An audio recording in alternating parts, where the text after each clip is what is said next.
It is Sunday, December 7th, 2025. And welcome to the Nonconformist Fringe Podcast. I am your host, Jeff Canarsie. And one of the things that we're going to do on this podcast, obviously, when you see the title, The Nonconformist, it's really going to be anything that a lot of people don't want to talk about, are either afraid to talk about. And I've never been the type of person to sit back and not talk about whatever's on my mind. And that's what a lot of this is going to be. We launched our first show the other day. A couple people listened to it. I wasn't expecting a whole bunch of people to really know it was there. But at the end of the day, the numbers don't matter to me. That's not why I'm doing this. I've said all along that I was looking to do something meaningful, something that just sort of helped either unblur certain things for people or to give them an outlet to hear something that they may be going through. And that's exactly what this show is all about. It's not always going to be the emotional, stuff. There's a lot of different stuff I want to talk about.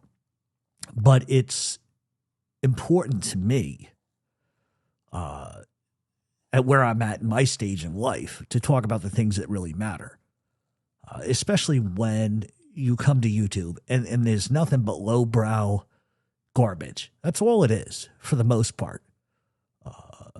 There's just so much garbage going on, and there's got to be something that's a little different. And so when I set out to do this, sort of my whole thing was, I just want to do a podcast, say what I got to say, don't need to do a ton of visuals, and keep it moving. And if people listen to it and they get something out of it, then good. If they don't, then I haven't lost anything either way. Because despite what a lot of people may think, this is just therapy for me more than anything. And I think anybody on YouTube legitimately probably needs therapy. You have to be, at least in these days. Excuse me. So one of the things that we're going to talk about, granted it's December, right? And for those of you that know, and those that don't, we do a pay-for-play podcast called Mob Talk Radio. And if anybody has been over there in the last year, well, one thing that I really try to do, and maybe it's not every week. Sometimes it may be every week, and then I skip a month. But we talk about real-life things because a part of doing content is you have to be yourself, and you have to let people kind of figure you out. Because there's a lot of detractors. A lot of people are going to say negative things that aren't true about you. They're going to lie about you and just everything in between. And I think that really out of all the content creators there are, I'm really the only one that's been very honest about everything in my life. And my detractors will say that's not true. But if they actually did listen to the other podcast, they would realize that I, in fact, don't hold anything back. And I talk about things that 90% of you would refuse to do. It's not about being embarrassed about it. It's just about having a conversation. And especially when we start to get towards sort of Christmas, this is when everything sort of gets amplified. The last couple of years, we've lost some people on the Mob Talk Radio site. Some people's parents have died. I can't tell you how many phone calls and emails I've had with people who just lost a parent that liked the show and stuff like that, or somebody whose father tragically went missing and was found a little bit after Christmas and deceased. And so this is the time of year where things get really tough for a lot of different people. Does for me, does for a lot of people too. But I wanted to talk today really sort of about relationships for a second, only because it parallels some shit that's going on in my life. But as you get into Christmas, loneliness and the ghost that you carry can be dangerous. It can be dangerous for a lot of different people, especially if they don't have an outlet. And that's all this show is. You get to listen to me ramble and talk about stuff. If I make you laugh, that's great. If you get something out of it, that's great. That's the only purpose for this podcast. But since we're close to Christmas, we're just going to jump right in.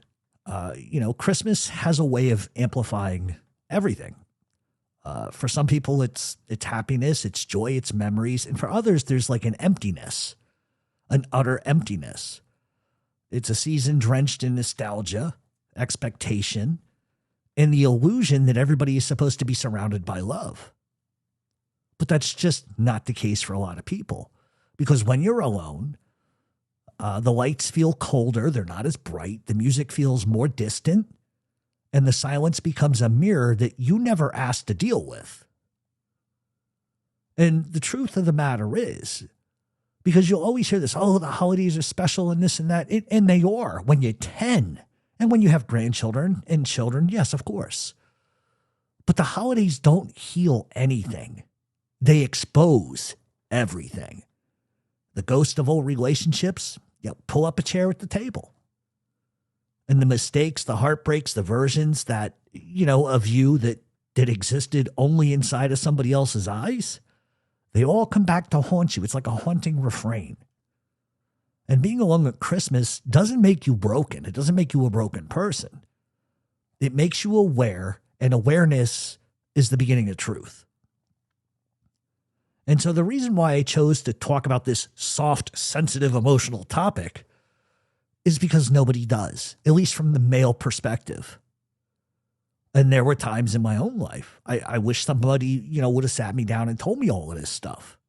And maybe they did in their own kind of way, but I wasn't in a position or wanted to understand it without feeling, maybe slighted or conflicted about it.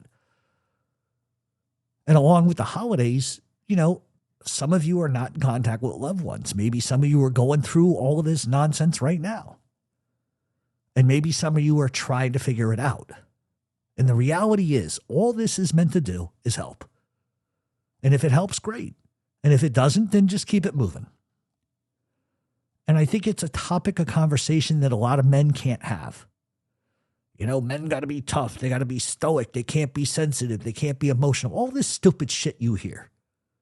Whether it's bravado, it's ego, or this myth that somehow if a man is sensitive, they're weak or soft. It's nonsense. It's bullshit. And it's a huge conversation that I wish more men would actually have. I talk with a lot of my friends about this kind of stuff. We talk about it all the time, ad nauseum, believe it or not, because there's funny sides to this, there's painful sides to this, and there's lessons involved in everything. And I really want to start with red flags, right? Because we all see red flags. I mean, even if you're just in the YouTube stratosphere, let's say a new content creator comes along and, he's got a certain panache and he's got a certain kind of bravado and a cadence about how he does things. Your antenna immediately goes up because you've been taught watching YouTube that the majority of new people that show up are absolute fucking scumbags. They're just trying to wedge their foot in the door to manipulate all sides. And those are red warning flags.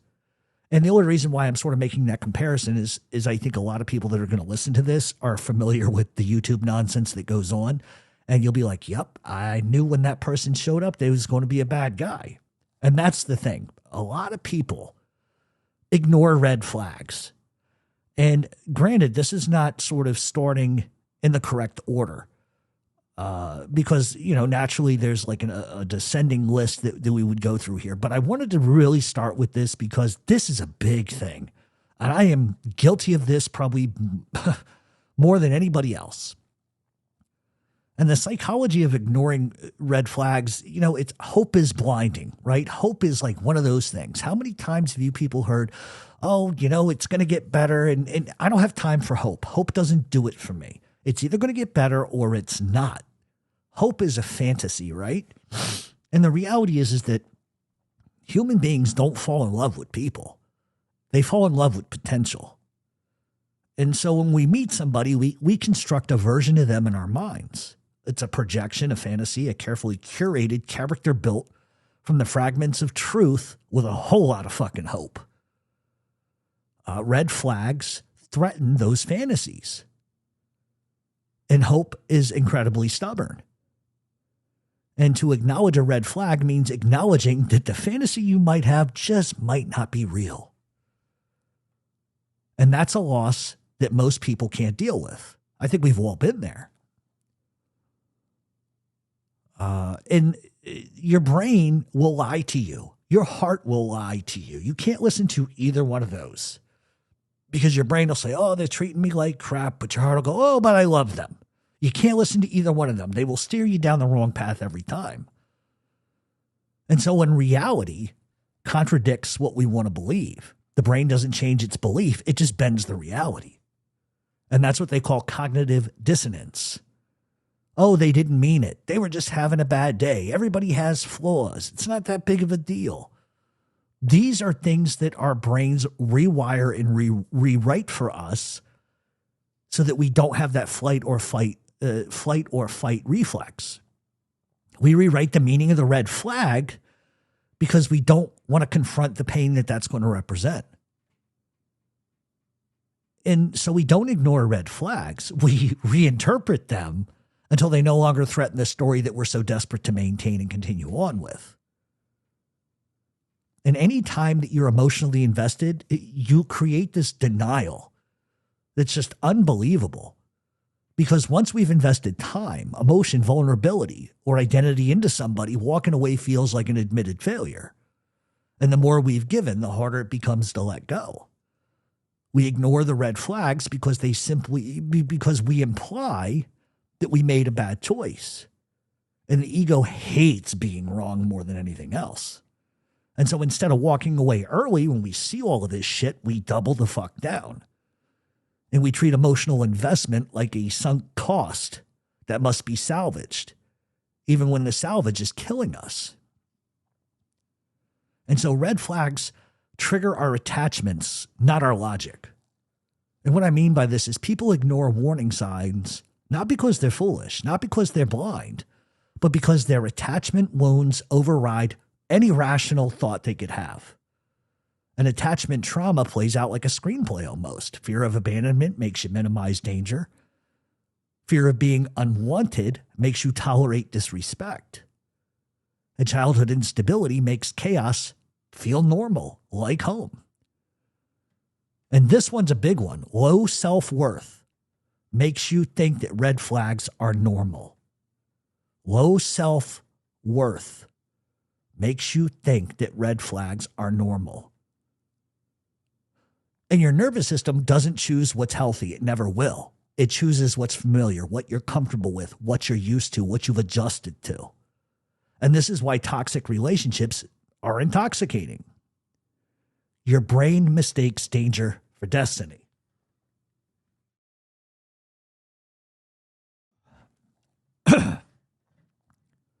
And so when red flags become obsessions after the relationship ends, because that's what technically happens to a lot of different people. Once it finally gets to the point where you're like, fuck it, I'm done, I'm walking, or a female says, I'm done with him, he's trouble, he's this, he's that. The problem is those very red flags that you saw from day one become like a compulsive thought process. Because once the relationship ends, the fog lifts, and what we refuse to see becomes impossible to ignore. And suddenly the red flags that we overlooked, that we knew about, become magnified, amplified, and almost radioactive. And we hyper-focus on them for a lot of different reasons. And the reasons why we hyper-focus on them is because hindsight removes hope. Because when the relationship is done, there's no fantasy left to defend. The hope dies, the illusion collapses, and the truth begins to flood in. And with the emotional investment severed, the mind no longer needs to protect you from the truth. And what was blurry becomes sharp, and what was excused becomes inexcusable, and what was minimized becomes unforgivable. And the brain doesn't like lies, not even the ones that we tell ourselves. Because once the relationship ends, it finally begins wiping the fog from the mirror. And people that hyperfixate, there's nothing wrong with it. It's a natural thing. It's a form of self-protection.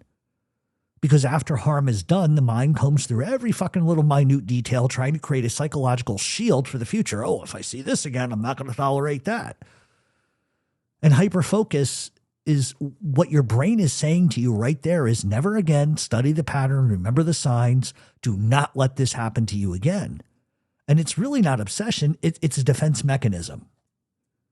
You replay the moments because you're trying to build a survival map in case this shit comes down the fucking river again. And we have a tendency of blaming ourselves even more after it finally ends. People torture themselves with post-relationship analysis because self-blame, it's a hell of a lot easier than accepting chaos. We ask ourselves, how did I miss this? Why didn't I leave? Why was I so blind? What the fuck is wrong with me?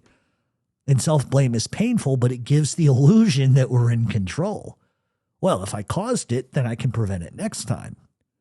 And if the hurt was random, then you're vulnerable to it.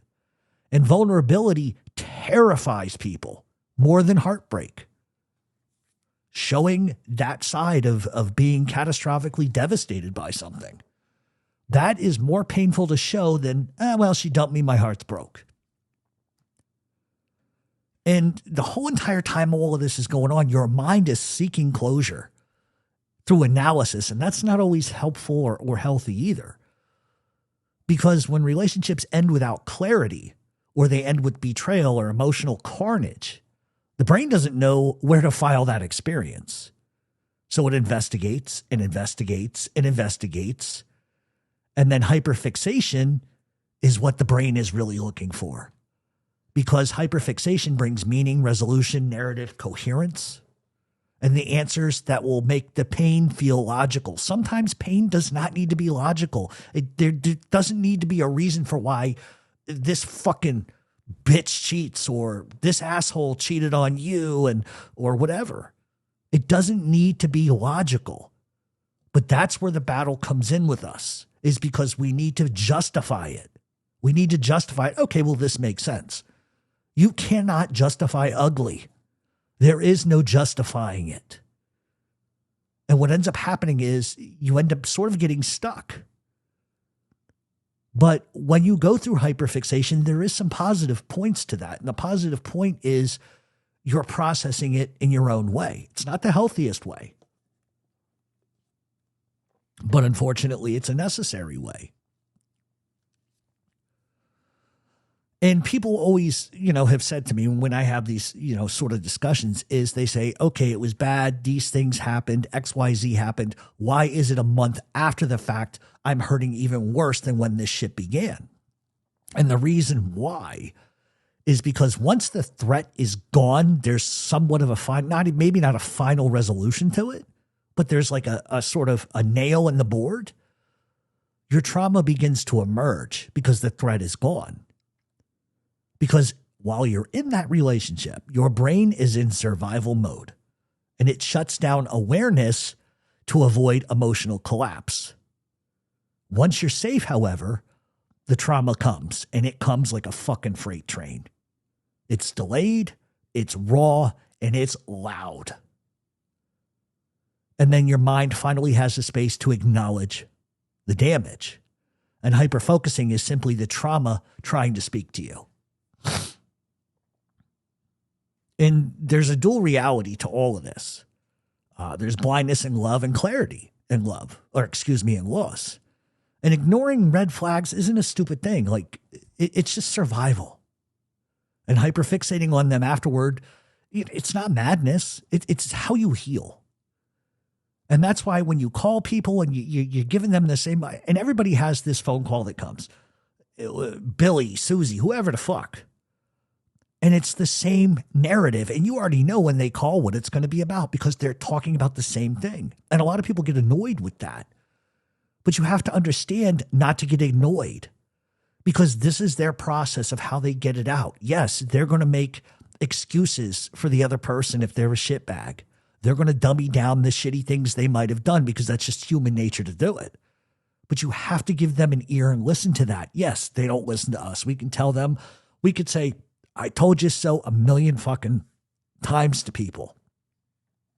But I'm a big proponent on telling people nobody has the right to tell you how to grieve, when to grieve, or how long it should be. It's up to you. It's up to you. And we have to listen to people because that's their process. Yes, they're hyperfixating on it, but it's how they're learning to deal with it. And the truth is, we ignore danger when we're desperate to love. We know certain people because we see how they act towards others before we get involved with them. But we fool ourselves into thinking, well, that's just them. They would never do that to me because I'm special and I'm good. When people show you who they are, believe them. And that's the biggest problem that I think a lot of people have. Oh, well, he put his hands on this girl. He wouldn't do it to me. I'm different. No, he will. People show you who the fuck they are. You just have to really be paying attention close. But we ignore that danger because we're so desperate to love. We analyze danger when we're desperate to heal. And the truth is, we don't ignore red flags because we can't see them. We ignore them because seeing them threatens the story that we want to tell. And once that story ends, we dissect every moment trying to make sense of the fucking wreckage. And the truth is, it's human, it's psychological, and it's universal. And part of the painful evolution of becoming somebody wiser, somebody grounded, somebody no longer willing to negotiate their sanity for companionship, that's when it ends. And the thing is people romanticize relationships as if they're gentle arcs of growth and harmony. But for some of us, love is not a fairy tale. It's a psychological demolition zone. Straight up. Love reveals the parts of yourself that you've been hiding. Not necessarily the good parts, the buried parts, right? The chaotic parts, the parts that you hope nobody would ever meet. And everybody enters relationships wearing their best behavior like a goddamn costume. But once that mask slips, love doesn't reveal who you are. It reveals who you've been avoiding. And the truth is that love will expose parts of you didn't know existed, and none of them are flattering. And love rarely ends with fireworks. It ends in silence, deafening silence. In the stale air of a room still holding the memory of somebody who's gone. And staring at your phone, wondering how you went from everything to nothing. And the real agony is not the ending. It's the identity crisis that begins right after. Because relationships just don't give you love. They give you a version of yourself that only existed in someone else's eyes. And when that gaze disappears, so does that version of you. Breakups don't break hearts. They just break the delusion that you were ever in control.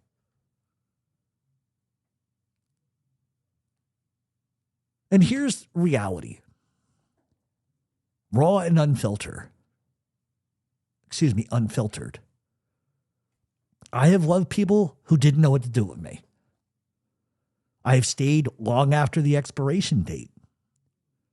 I tolerated disrespect because the idea of starting over terrified me. I forgave things I should have walked away from. And I blamed others when the truth was simple. I was afraid to confront my own patterns. And healing didn't start when the relationship ended. Healing started when I stopped lying to myself.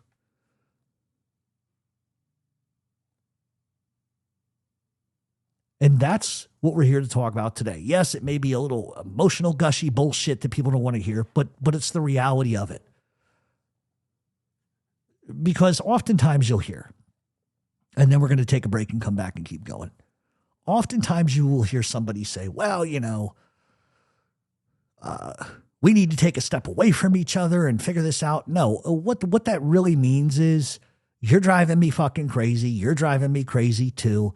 We need to stop talking because this is going into a direction of no return. And that's the thing about relationships is that I don't know. And listen, we all say we want the truth, but do we really want the truth? Because in relationships, there has to be accountability on both sides of the fence. You got to hold them accountable for their bullshit. They got to hold you accountable, and you can do it and be respectful at the same time.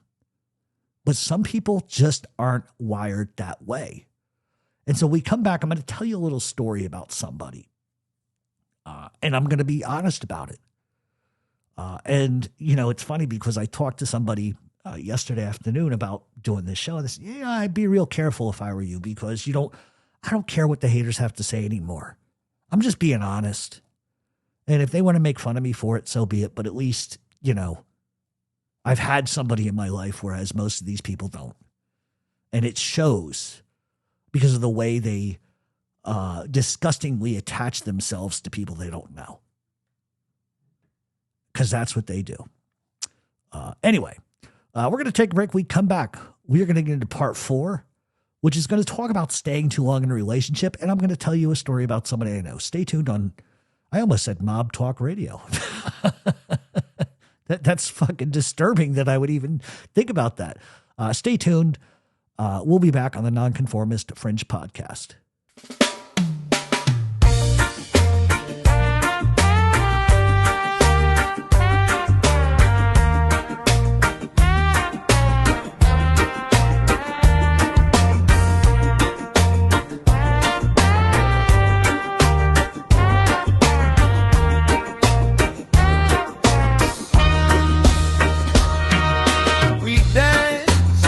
Under a mango moon, her laughter lit the night in tune.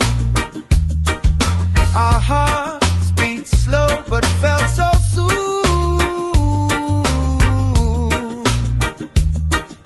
Oh, falling leaves, they remind me of the love we let slip.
The love we let slip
sky screams orange, then fades to black. I reach for her, but she won't come back. The stars above don't hold her face, just endless voids and empty space.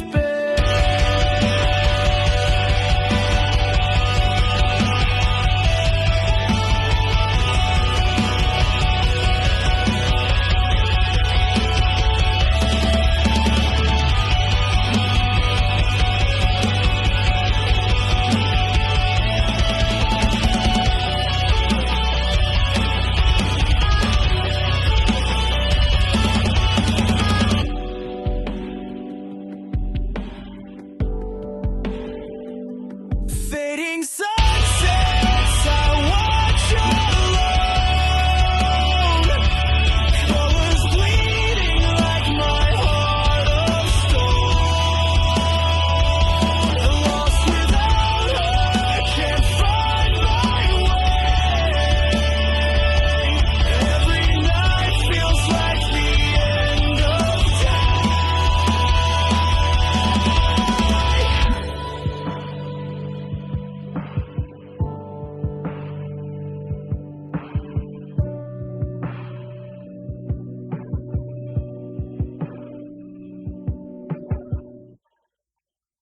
And we'll go back to the Nonconformist Fringe Podcast. So when we left off, I'm trying to figure out how to sort of weave this story. The best way, I think, is just to be very clear. I'm going to hold some stuff back just to protect this person's identity. But the long story, to make it a little short for impact, is and I'm not saying when this was, okay? But I met somebody through some friends of mine. And this person, Black, Puerto Rican, and Mexican, some other stuff. So for those of you that are saying I'm racist, that's the furthest thing that could ever be true about me. And when I first met this girl, she had some rough edges. She was... have you ever met somebody that just kind of walks in a room and lights it up immediately? That's who this person was. And this was somebody who, when I first met them, for a lack of better terms, she, identified as being a lesbian. Okay. It is what it is. No big deal. I don't give a shit either way. And she was like dating somebody, and there was a lot of sort of chaos in that.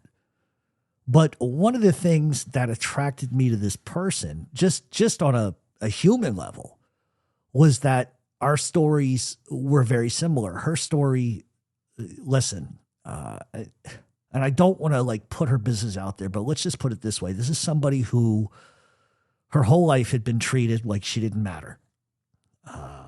From her family, in and out of foster care her whole life. You can kind of imagine how somebody in that situation would manifest certain character flaws and behavior that a lot of people might not be able to tolerate. And it's not because this person didn't know right from wrong, but this person had never been taught the value of real love, real affection, and unconditional love and caring about somebody. And, so we met and whatever, and she identified as a lesbian and all of that kind of stuff. So there was no like attraction like that at first. And by hook or by crook, we just kind of started hanging out. And the more I started to hear her story, it started to resonate with me.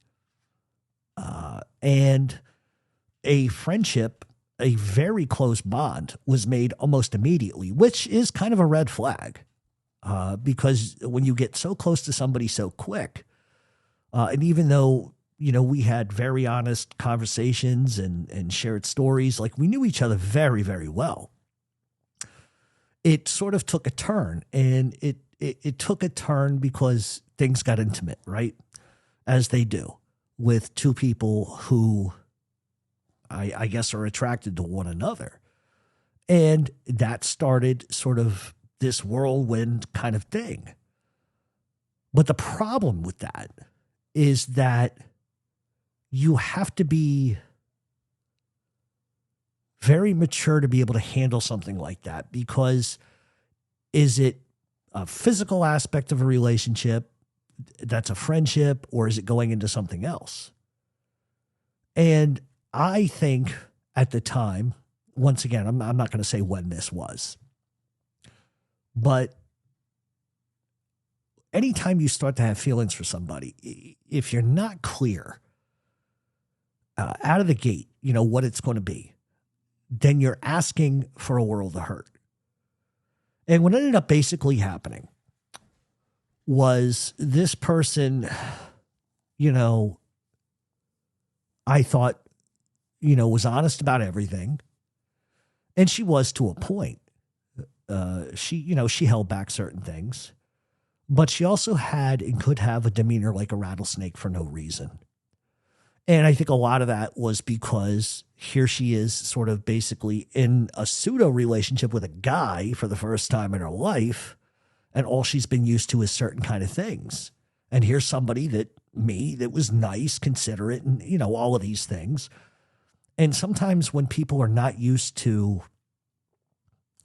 being nice, they are waiting for the shoe to drop because they have been taught their whole life that nobody's good. And that eventually the shoe drops and people get hurt. And then you add on top of that sort of an abandonment issues that she was dealing with. And I think we can all understand that. And there's a large part of me that would walk past some of the things that she did because I chalked it up to she's been abandoned her whole life. This is just ingrained in her. And that, don't worry, you know, eventually she's going to see it for what it is, and that won't happen. And I was wrong. 100% wrong. And it culminated onto an event that still I can't shake today. And what happened was she was here and she was leaving or whatever, you know, going back to Brooklyn. And she made a sort of a snide comment to me for whatever reason. And still to this day, I think a lot of it is she was just poking to see if I would react. And those who know me in real life know I'm not that kind of guy, especially with females. And she said something to the extent of, "You're just like everybody else."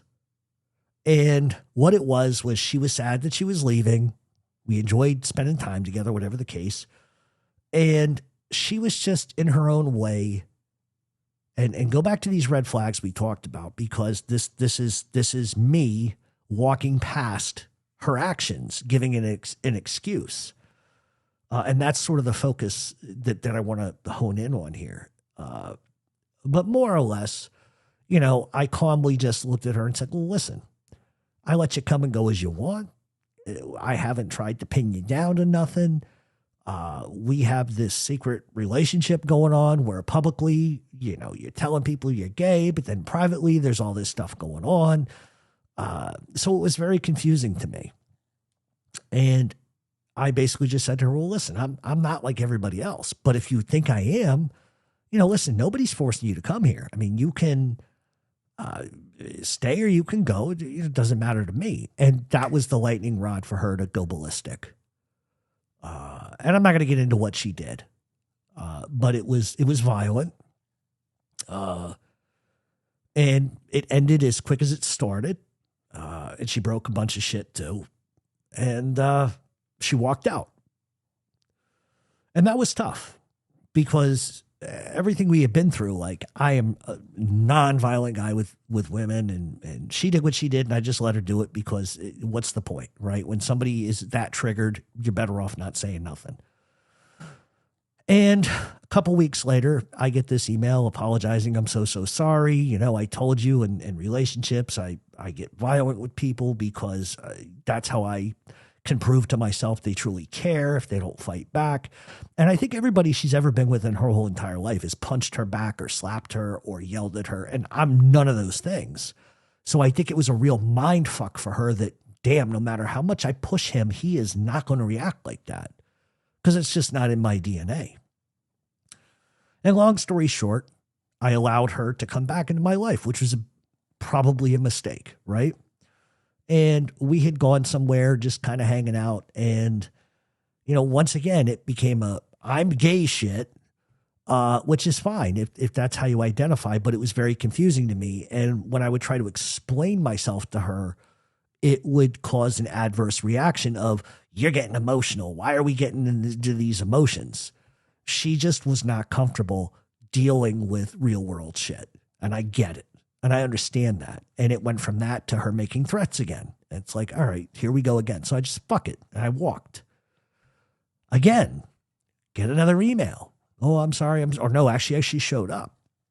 And she said, let's go talk. So we went somewhere and we had a conversation. And she said, listen, here's the deal. Yes, I identify as being gay, but I'm in love with you and I don't know how to deal with this. And that was shocking to me. And I thought that, okay, some of this makes a little sense now. She's just not good at relationships. She's not good at expressing herself the right way. And then it just kind of cavalcaded and kept going. And then these incidents would just keep popping up. Once in a while, she'd just get mad. If I asked her, hey, where you been? I haven't seen you in a couple of days. Been trying to go, mind your business. What I do is what I do. So it's like, it was like walking on eggshells. And still to this day, I don't understand it.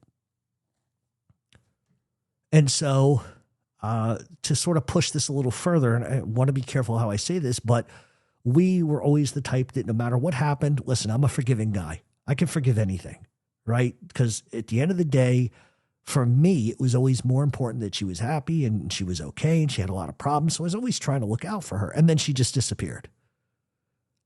And then I went looking for her for 2 months. And I'm not going to talk about the end result of all of that because it's not important. But what is important is the red flag shit, because there were a lot of red flags. I didn't think the way she treated other people, she would treat me. And they can tell you, you know, oh, I'm going to, at one point she says, oh, you know, I'm in love with you. I love you. I'm going to show you that I'm capable of loving you the right way and treating you with respect. And I truly think she meant that. But when you don't have those skills, then you can't.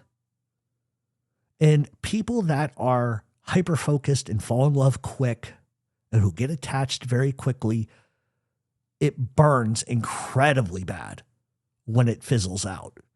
Because I was very important to this person until this person, like, say, met somebody else, met a different girl, and now all of a sudden she's in this relationship, but then she's texting me, oh, I love you and miss you and all this kind of shit.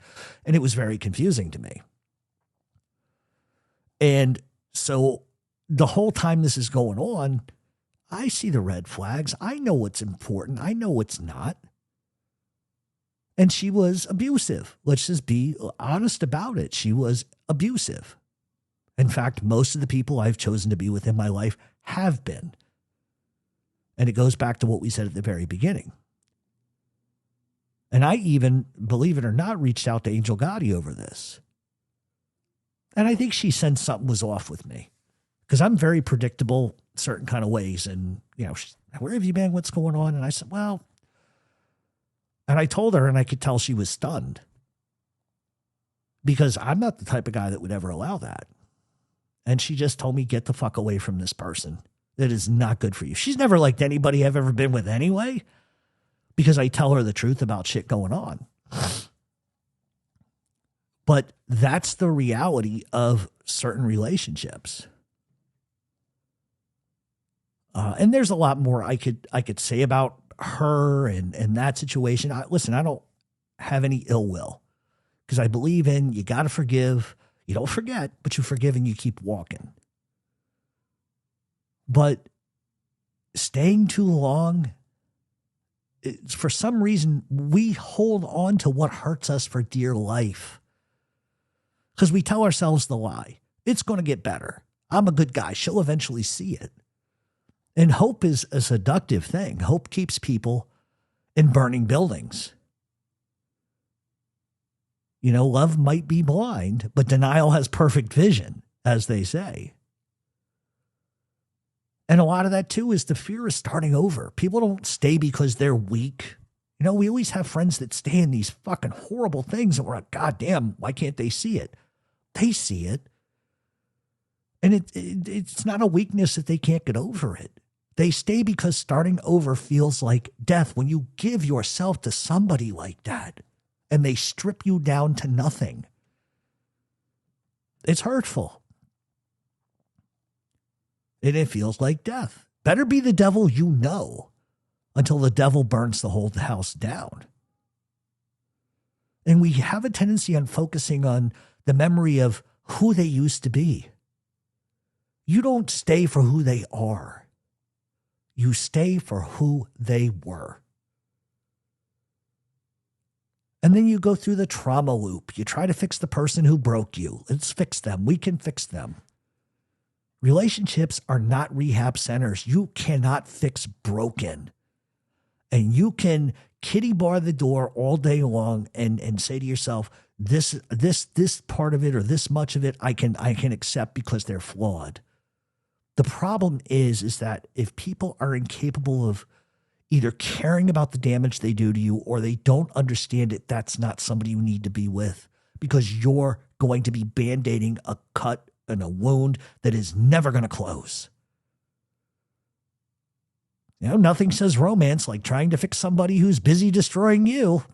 You know what I mean? And the fear of being alone forces you to face the person that you avoid the most, and that's yourself. You know, staying too long happens slowly. Boundary by boundary, excuse by excuse. But then there comes a time, and we've all been there. Maybe we're walking rain-soaked streets one night. Maybe we're at the beach. Maybe we're buying a coffee and our mind is wandering. And then there's a moment where something inside of you whispers to you, you're done. And that whisper becomes your liberation if you follow it. And you know that you've stayed too long when your heart files a resignation letter. Done. And the thing is, the aftermath of all of this, leaving hurts even when staying was killing you. But the truth is, it's the pain that's going to set you free. And that's where the real work begins. Healing is violent. Healing is not soft and it's not gentle. It's a demolition job. It's a crime scene investigation, a reconstruction project where the only person who knows the blueprint is that, you know, you finally woke up. You're the only one that has the blueprint. You mourn the version of yourself who believed. You laugh at dark jokes to survive. You rebuild with somebody new, someone who refuses to beg for the bare minimum of love ever again. And healing is not cinematic. There's no montage. There's no soundtrack. It's just a slow, quiet, painful clarity that comes. And then one day you're free. Not because you forgot, but because it no longer owns you. And the reality is that love teaches you how to open, right? Love teaches you how to survive, loss teaches you how to survive the opening. And truth is the part that'll set you free. Acceptance is not forgiveness. Acceptance is the end of the fantasy. And when you stop rewriting the past, when you stop negotiating your worth, when you stop arguing with reality, you're going to rise. Not as the person who fell apart, but as the person who survived it. And in the end, every heartbreak leaves you with something. Clarity, boundaries, wisdom, and a version of yourself that you wouldn't have met any other way. Love burned you. Love buried you, loss remade you, truth freed you, and acceptance will rebuild you. And that quiet little miracle, one day you're not going to mourn anymore. And you're going to be grateful that you finally came home to yourself.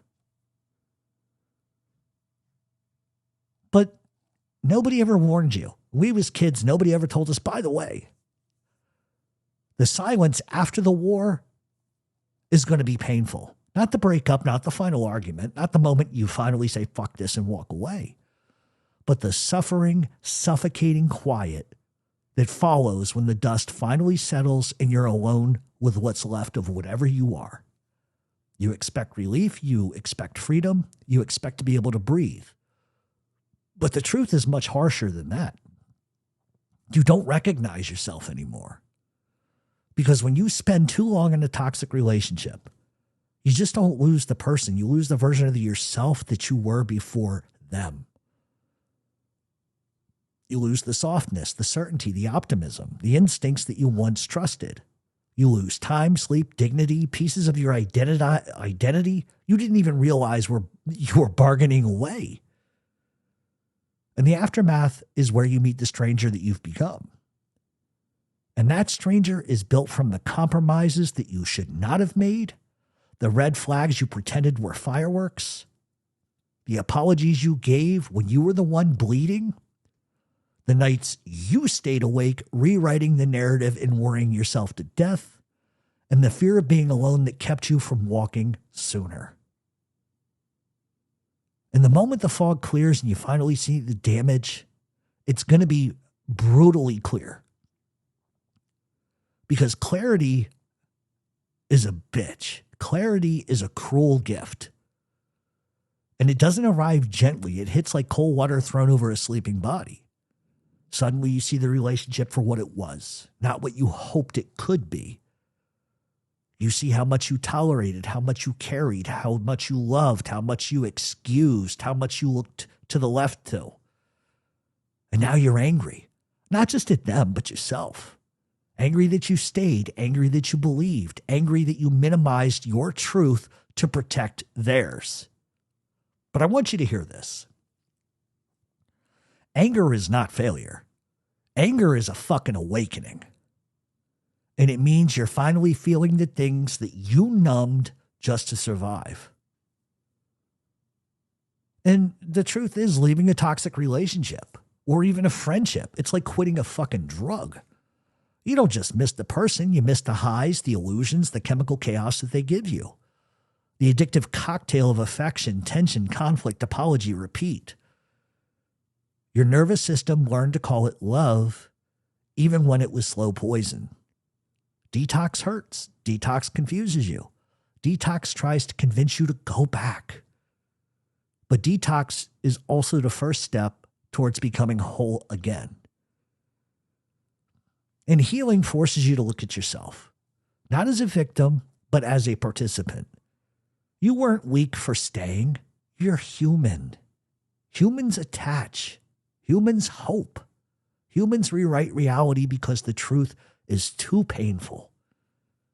But now in the rubble, you're confronted with questions that you can't ignore. Why did I stay? Why did I choose someone who hurt me? Why did I ignore the signs? Why did I abandon myself to keep them? And these questions are not accusations. They're instructions. They guide you towards the eternal wounds that made their poison feel like comfort. They show you where your boundaries collapsed.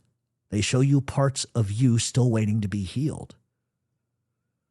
And healing doesn't happen in one triumphant moment. It happens gradually. And very small, unglamorous victories, let me tell you. First morning, you don't check your phone. First night, you sleep without replaying the past, looking at photos. The first time you actually laugh, and it's a real laugh. The first day, you don't crave their validation. The first moment you realize you're not haunted anymore. And you're going to rebuild your identity like a mosaic from fragments, memories, truths, lessons, and scars. And yet, through it all, you'll become something new, something stronger, something wiser. Not despite the pain, but because of it and what you learned being inside of it. And eventually something will shift. You stop drowning in what was. You stop wishing they'd change. You stop bargaining with ghosts. You stop blaming yourself for somebody else's damage. And you stop questioning whether you were good enough. You start living again. And one day, and it will be very unexpected and quietly, you're going to realize the truth. You didn't lose anything that was meant for you. But you did lose the version of yourself that thought you deserved less. And that's the real rebirth in everything. That's the moment you rise, not as the person that you were before the relationship, but someone forged in fire, sharpened by experience, and grounded in truth. You survived the war. Now you build the life. And this time you build it for yourself first. And so there is one sort of remaining sort of theme here, and it's almost haunting. And it's a question that keeps you awake more than the heartbreak, more than the memories, more than the loss itself. Why did I choose someone who hurt me? Why did you ignore the signs? Why did you stay long after the fire burned out? Why did your body cling to someone your mind knew was poison? And the answer to that is not simple. It's not even logical. And it's really not flattering. It's psychological. It's ancient and buried deeper than your conscious mind will ever be willing to admit to. Because we choose the familiar, not the healthy. Nobody goes out and says, oh, I'm going to choose the most toxic fucking demon I can find. Nobody does that intentionally. But what we choose without realizing it is its familiarity to us. People don't bond with what's good for them. They bond with what they recognize. If chaos raised you, chaos feels like home. If love was inconsistent, inconsistency feels like passion.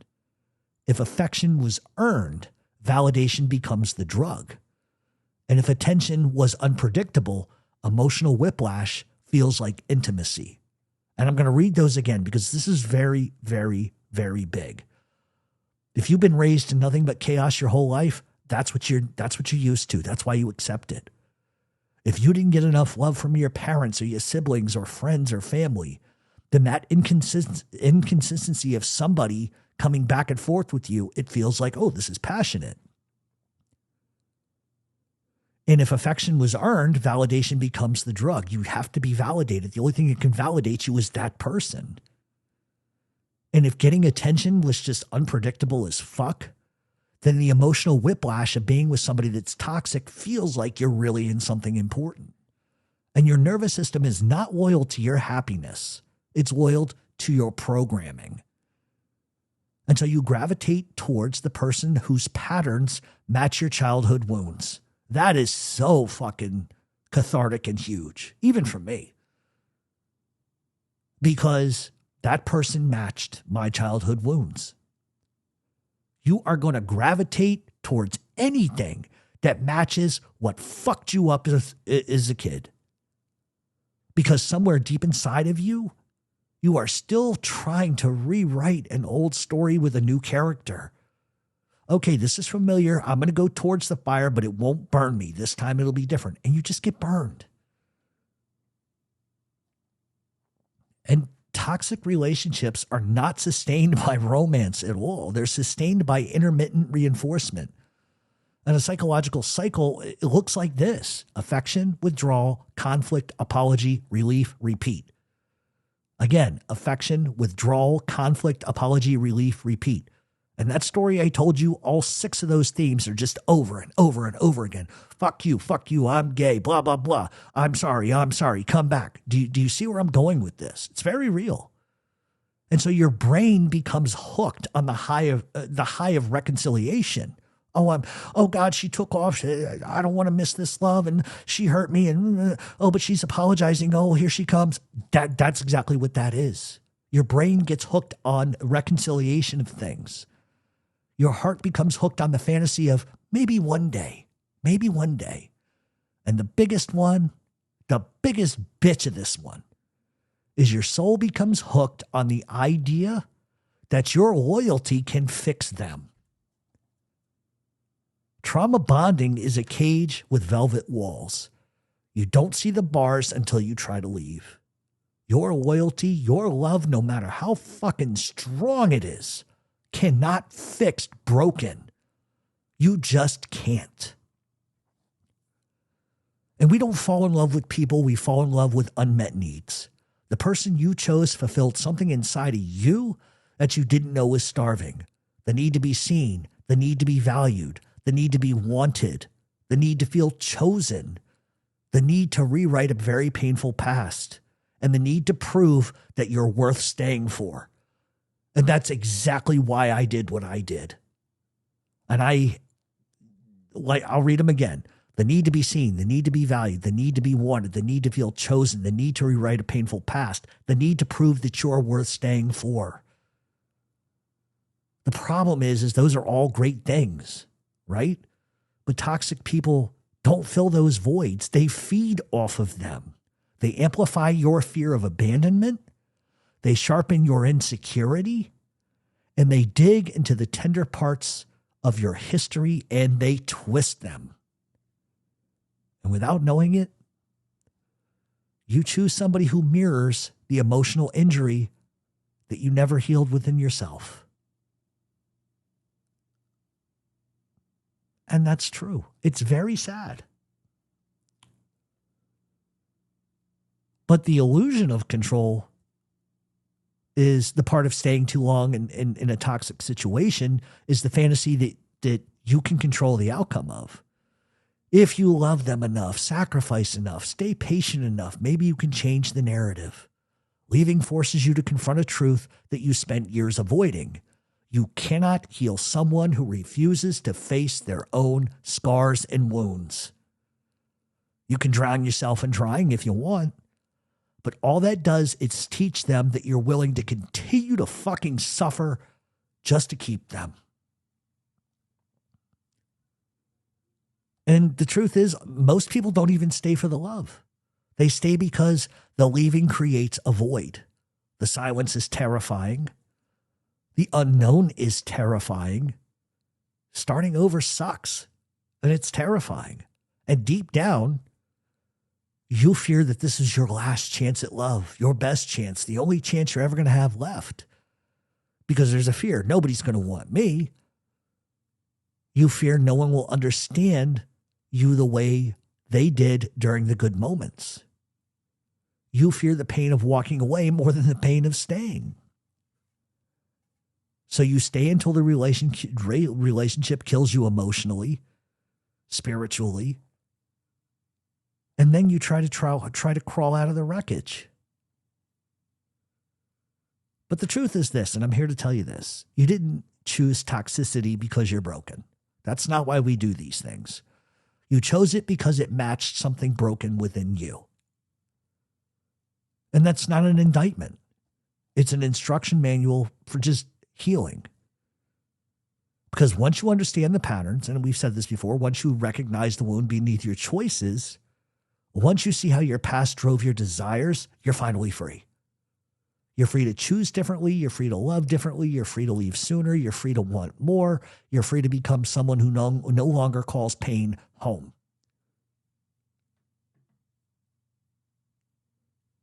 And you have to stop blaming them and start understanding who you are. Because healing isn't just letting go of the person. It's letting go of the version of you who tolerated less than you deserved. Scars don't fade. They change shape. They become borders, warnings, roadmaps of battles we fought long after the war ended. Everyone has scars, be it emotional, psychological, spiritual. Some of them hide them under ego, bravado. Some of them wear it like a suit of armor. And some bleed right through them, pretending it's fashion. But the truth about scars is this: they just don't remind you of where you've been. They shape what you choose next. That's why that's essentially why I, and you, some of you, keep picking scarred, flawed, broken people. Not because you're cursed, not because you're naive, you're stupid, you don't see it. Because something in their damage speaks the same language as yours.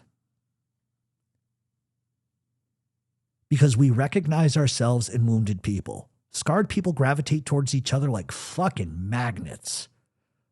Not in healing, but in familiarity. A person with old wounds can sense another wound, a wounded soul instantly. It happens like that.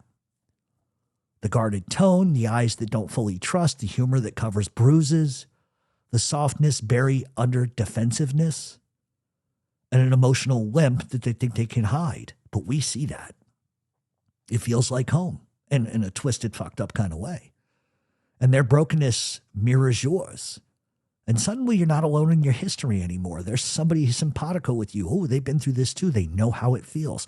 And because they know how it feels, they'll never do X, Y, Z. But they will. We don't choose them because they're damaged.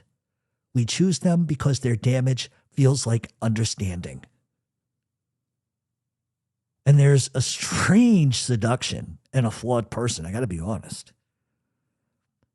Someone who has been through hell carries an intimacy with them, sort of a kind of soul weariness that feels deep, complex, and tragic in a way that pulls you in. And what you think is, someone hurt you, so you'll understand me. Someone left you, so you won't leave me. Someone broke you, so you'll treat me better. But the problem is scars don't guarantee empathy. They only guarantee that someone has survived something. Survival doesn't always teach compassion. Sometimes it teaches coldness. Sometimes it teaches fear. Sometimes it teaches destruction. And your heart will assume that their wounds make it safe for you, when often their wounds make it incredibly dangerous for you. And people with unhealed scars become rescuers, not because they're saints, but because because fixing somebody else distracts them from fixing themselves. And you choose scarred people because they give you a role, a healer, a protector, a savior, a therapist, a stabilizer. And so you pour yourself into them so you don't have to look at the cracks in your own foundation. I don't know if I necessarily buy that, but there is some relative stuff in this that I agree with. That particular part, I'm not sure of. Their chaos keeps you busy. That is true. And their dysfunction keeps you distracted. That part is true too. And their wounds give you purpose, even if it destroys you in the process. And let's be honest. Healthy, stable, emotionally regulated people are terrifying. Normal people are terrifying to me. Their stability exposes your instability. Their clarity highlights your confusion, and their boundaries force you to confront your own lack of them. A flawed person won't call you out. A scarred person won't challenge your patterns. A broken person won't expect more from you than they know how to give. You're not intimidated by them. You're comfortable. And because part of you believes you don't deserve somebody better than someone who's hurting. And two wounded people often think that their shared pain equals a connection. Truth is, it doesn't. Pain is not compatibility. Trauma is not chemistry. And suffering is not intimacy. And what you two really share is survival, not stability. And two people who haven't healed will eventually cut each other with the very wounds that brought them together to begin with.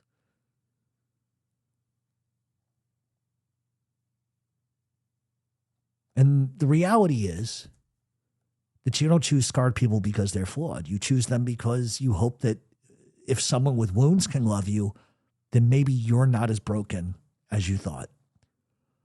Their acceptance feels like a redemption. Their affection feels like proof that your damage is not disqualifying. Their presence feels like validation that you're still worth something to someone. And the jaded fact of that is that's not love. That's bargaining. That's trauma. And that's, in its own way, sort of seeking permission just to exist.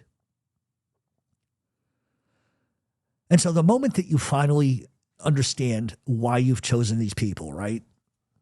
It's the moment you stop confusing scars with destiny. Your scars don't mean that you're doomed to repeat the same thing.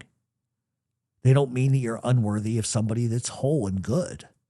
They don't mean that you need to fix others by justifying your own survival. Scars are reminders. Scars are lessons. Scars are warnings. Scars are proof that you endured what should have fucking destroyed you.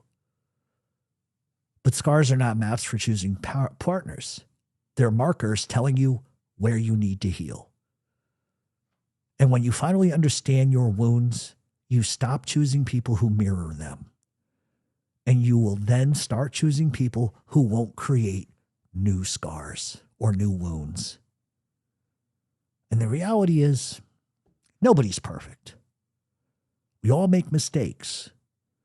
But the one thing that will always ring true is that as long as we are honest with ourselves first and foremost, then we can be honest with others. That's how you can move forward. And the problem, I think, for some is they cannot push the hurt to the side to see it for what it truly is. And there's a lot of truth, and those who are honest get killed for it. And I think that too many people don't want to be vulnerable. And I think that there is a beauty in being vulnerable with people, because that's the real you. That's the real you. Being vulnerable is at max the most honest you're ever going to be outwardly towards anybody, because you're allowing somebody to see that you're fragile in some sort of aspect.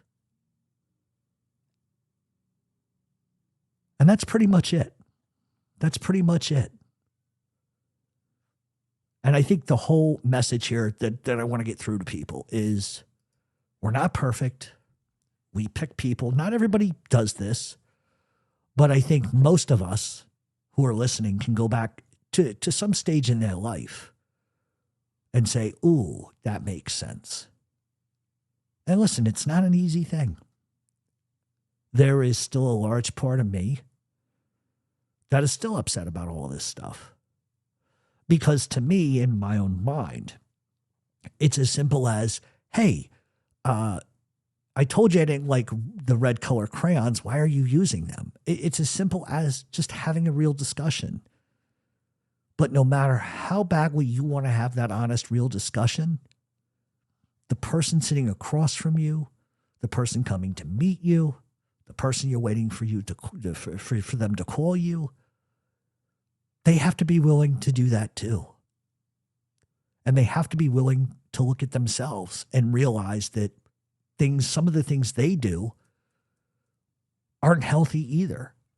And that's the biggest problem I think you have with relationships is everybody just wants to be right. And we said this last week on the show, you don't have to be right. Somebody once said to me, it was in jail actually, they said, because they made us go to like anger management and all this other stupid shit. And I'll never forget, this lady looked at me and said, you've been told you're a piece of shit your whole life by those who cared about you most. What did you become? And I was like, holy fuck, a piece of shit. Okay. Right. And then she followed that up with, would you rather be right or would you rather be happy? And of course I'm like, well, I'd rather be happy. And she goes, no, you won't. No, you don't. You don't believe that. You would rather be right.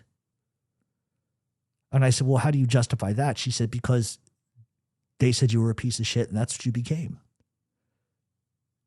So rather than fight against that and change your life and be like, no, that is not who I am going to be, you fell right into the trap. And God, I wish I could remember her name. That was fucking eye-opening to me. And that's the truth. And I think a lot of people that were sitting in this little class that day were kind of looking around like, holy shit, where has this sort of statement been our whole life? But the problem is taking that and then applying it. You know, nothing's perfect. We all have flaws. We all have insecurities. We all need to be reassured that we're loved. But a lot of this stuff will go back to when you're a child and things you either didn't get or things that weren't appropriate. But that's not to say, because I always want to leave this on a positive note, but that's not to say tomorrow morning you can't get up and change, because you can. It's as simple as just deciding enough is enough. And there's all kinds of outlets. And one of the things, and I'll close with this, one of the things that I say on Mob Talk Radio all the time is allow yourself to grieve when you need to grieve. Don't let anybody tell you how long that should take, what the parameters or the rules for that are going to be. That is up to you for whatever you can handle. And people that tell you get up and get over it, fuck them. You tell them to get over it, see how they react. That's the stupidest cliche bullshit human beings say to one another. Oh, there's more efficiency. Get over it. You don't have to do either one of those things. It's in your time, your pace. If it takes you 8 years, it takes you 8 years. Because you have to come to that point on your own. Nobody can force it. All the advice in the world isn't going to change shit. What I'm saying to you isn't going to change shit. You have to be willing to do it for yourself. And there's nothing wrong with looking back. You're allowed to look back. But what you cannot do, what you must not do, is invalidate yourself and invalidate your own self-worth and your feelings for somebody that doesn't care about yours.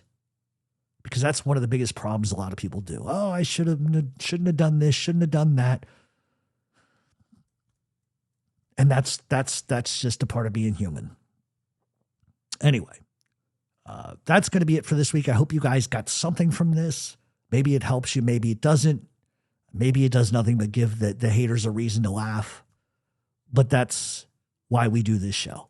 Let's talk about real shit, raw shit, uncut shit, shit that is not easy to talk about.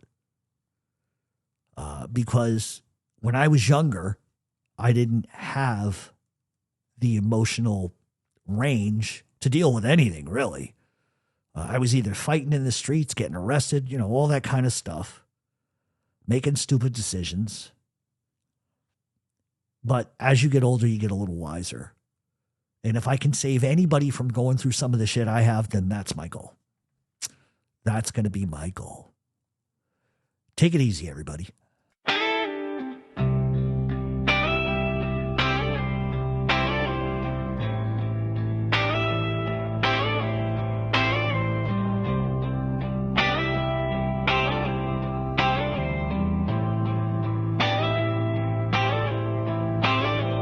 Rain hits hard streets, shimmer gray. Shadows stretch long, nothing to say. Hands in pockets, head hung low. Where did you go? Where did you go? Footsteps echo in the empty air. Heart's a compass, but you're not there. Lost in the rain, lost in the night, searching for you, my guiding light. Every face, every turn, still the ache, still the burn. Lost in the rain, without you by my side. Neon signs buzz, flicker and fade. Dreams unravel, promises frayed. Your name on my lips, like a prayer, but the